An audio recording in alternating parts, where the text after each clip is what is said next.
సామెతల గ్రంథకర్త ఈయన జ్ఞాని అయిన సొలొమోన్. చెప్పండి, ఎవరు? జ్ఞాని అయిన సొలొమోన్, దావీదు యొక్క కుమారుడు, వాగ్దాన పుత్రుడు.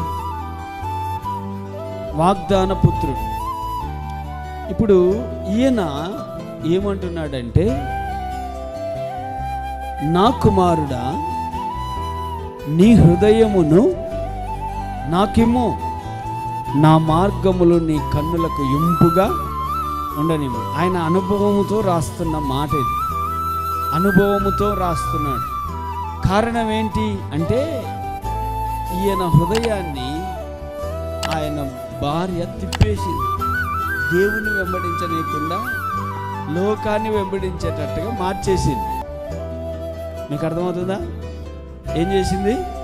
దేవుణ్ణి వెంబడించనీయకుండా